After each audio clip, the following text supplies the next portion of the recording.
পার্লামেন্টের সিট দিয়ে আমাদের কিনতে পারবেন না, যা বলল হাসনাত। এদিকে দেশে ফিরেই গ্রেপ্তার সাদ্দাম।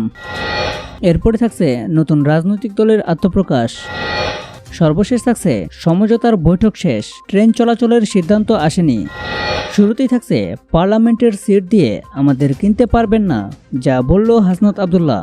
বৈষম্য বিরোধী ছাত্র আন্দোলনের কেন্দ্রীয় আহ্বায়ক হাসনাত আব্দুল্লাহ বলেছেন, আপনারা আমাদের আসনের লোভ দেখাবেন না, পার্লামেন্টের কোনো সিট দিয়ে আমাদেরকে কিনতে পারবেন না। আমরা তরুণ প্রজন্ম যতদিন রাজপথে আছি, আমাদেরকে শেখ হাসিনা কিনতে পারে নাই, আপনারাও কিনতে পারবেন না। কোনো রাজনৈতিক দল আমাদেরকে কিনতে পারবে না। সোমবার 27 জানুয়ারি বিকেল 4টায় চুয়াডাঙ্গার জেলা শিল্পকলা একাডেমির মুক্ত মঞ্চে জাতীয় নাগরিক কমিটির আয়োজনে চুয়াডাঙ্গার রাইজিং সমাবেশে প্রধান অতিথির বক্তব্যে এসব কথা বলেন। এ সময় তিনি বলেন, কেবলমাত্র ভোটের জন্য তরুণরা জীবন দেননি, তরুণদের মনন বুঝতে হবে। তরুণদের ভাষা বুঝতে প্রবীণ রাজনীতিকরা ব্যর্থ হয়েছেন। তারা ফ্যাসিস্ট আওয়ামী লীগকে পুনর্বাসনের পরিকল্পনা করছে।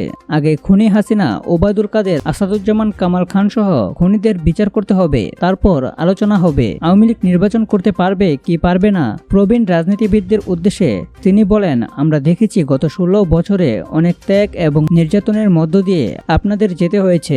আপনাদের যে ত্যাগ, অভিজ্ঞতা এবং তরুণদের ভয়হীন মনোবল রয়েছে, এই দুটোর সমন্বয়ে 24 পরবর্তী বাংলাদেশ বিনির্মাণ করতে হবে। বাংলাদেশের বিরুদ্ধে ষড়যন্ত্র কিন্তু থেমে নেই। বিদেশ থেকে ষড়যন্ত্র করা হচ্ছে, সবাইকে সজাগ ও ঐক্যবদ্ধ থাকতে হবে। এদিকে দেশে ফিরেই গ্রেপ্তার সাদ্দাম। দেশে ফিরেই গ্রেপ্তার হয়েছেন স্বেচ্ছাসেবক লীগ নেতা সাদ্দাম হোসেন। সোমবার 27 জানুয়ারি মধ্যরাতে হযরত শাহজালাল আন্তর্জাতিক বিমানবন্দর থেকে গ্রেপ্তার হন তিনি। মঙ্গলবার 28 জানুয়ারি সকালে গ্রেপ্তারের বিষয়টি নিশ্চিত করেছেন দেবদার থানার ভারপ্রাপ্ত কর্মকর্তা ওসি শামসুদ্দিন ইলিয়াস। সাদ্দাম হোসেন দেবিদার উপজেলা সদরের উত্তরপাড়ার জামাল উদ্দিনের ছেলে। তিনি দেবিদার উপজেলা স্বেচ্ছাসেবক লীগের সাধারণ সম্পাদক। পুলিশ জানায়, বৈষম্য বিরোধী ছাত্র জনতার আন্দোলন চলাকালে গত 4 ও 5 আগস্ট উপজেলা সদরে গুলিতে নিহত হন স্বেচ্ছাসেবক দলের নেতা আব্দুর রাজ্জাক রুবেল ও স্কুল ছাত্র সাব্বির হোসেন। 2টি হত্যা মামলা সহ সাদ্দাম হোসেনের বিরুদ্ধে থানায় 4টি মামলা রয়েছে। সরকার পতনের পর থেকে তিনি বিদেশে আত্মগোপনে ছিলেন, তাই তাকে গ্রেপ্তার করতে দেশের সব বিমানবন্দর ও স্থলবন্দরে তথ্য পাঠানো হয়। দেবিদার থানার ওসি শামসুদ্দিন ইলিয়াস বলেন, মঙ্গলবার ভোর 4টার দিকে ডিএনপির বিমানবন্দর থানা থেকে সাদ্দামের গ্রেপ্তারের বিষয়টি আমাদের জানানো হয়েছে। তিনি সৌদি আরব থেকে দেশে ফিরলেন। তাকে দেবিদার থানা পুলিশ হস্তান্তর করা হয়েছে। বিকালে তাকে আদালতে সোপর্দ করার প্রস্তুতি নেওয়া হচ্ছে। এরপরে থাকছে নতুন রাজনৈতিক দলের আত্মপ্রকাশ। বাংলাদেশ গণতান্ত্রিক শক্তি নামে একটি নতুন রাজনৈতিক দলের আত্মপ্রকাশ ঘটেছে। নির্বাচন বা ক্ষমতার জন্য নয়, দেশের স্বাধীনতা ও সার্বভৌমত্ব রক্ষায়, রাষ্ট্র বিনির্মাণে ও দেশ পুনর্গঠনে অগ্রণী ভূমিকা পালনের প্রত্যয় নিয়ে আত্মপ্রকাশ করেছে এই দলটি। মঙ্গলবার 28 জানুয়ারি জাতীয় প্রেস ক্লাবে আয়োজিত এক সংবাদ সম্মেলনে মধ্যরাতে রাজনৈতিক দলটির আনুষ্ঠানিক উদ্বোধন ঘোষণা করা হয়। এই সময় দলটির কার্যাবলী ও লক্ষ্য তুলে ধরা হয়। সংবাদ সম্মেলনে দলের আহ্বায়ক মেজর জেনারেল আব্দুল মোহাম্মদ এহতাসিম উল হক দলের অবস্থান সম্পর্কে জানান। তিনি বলেন, বিপ্লবী ছাত্র জনতা, বিভিন্ন শ্রেণী পেশার মানুষ নির্দলীয় একটি রাজনৈতিক সংগঠন হচ্ছে। সার্বভৌমত্ব আন্দোলন নির্বাচন বা ক্ষমতার জন্য নয়, দেশের স্বাধীনতা ও সার্বভৌমত্ব রক্ষায়, রাষ্ট্র বিনির্মাণে, এ দেশ পুনর্গঠনে অগ্রণী ভূমিকা পালন করবে আমাদের দলটি। তিনি বলেন, সার্বভৌমত্ব আন্দোলন, দেশ, মাটি ও মানুষের কল্যাণে নিবেদিত থাকবে আমাদের দল। দলের নীতিগুলো দেশপ্রেমের চেতনায় পরিপূর্ণ হবে।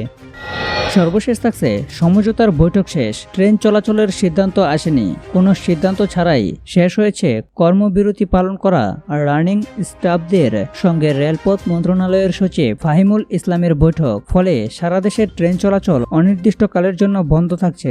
মঙ্গলবার 28 জানুয়ারি ঢাকা রেলওয়ে স্টেশনের ভিআইপি রুমে এই বৈঠক অনুষ্ঠিত হয়। বৈঠকে উপস্থিত ছিলেন বিএনপির চেয়ারপারসনের বিশেষ সহকারী ও জাতীয়তাবাদী শ্রমিক দলের সমন্বয়ক শামসুর রহমান শিমুল বিশ্বাস।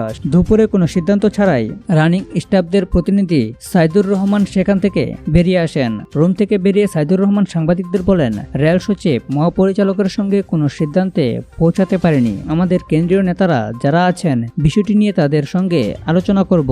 আমরা আমাদের কর্মবিরতিতে অনড় আছি। বেতনের সঙ্গে অবসর ভাতা সহ বিভিন্ন দাবি পূরণ না হওয়ায় সোমবার 27 জানুয়ারি মধ্যরাত থেকে কর্মবিরতিতে বাংলাদেশ রেলওয়ে রানিং স্টাফরা এ অবস্থা অবস্থায় যাত্রীদের দুর্ভোগ কমাতে রেলপথে মন্ত্রণালয় গুরুত্বপূর্ণ রুটসমূহে বিকল্প ব্যবস্থা হিসেবে বিআরটিসি বাস সার্ভিস চালু করেছে।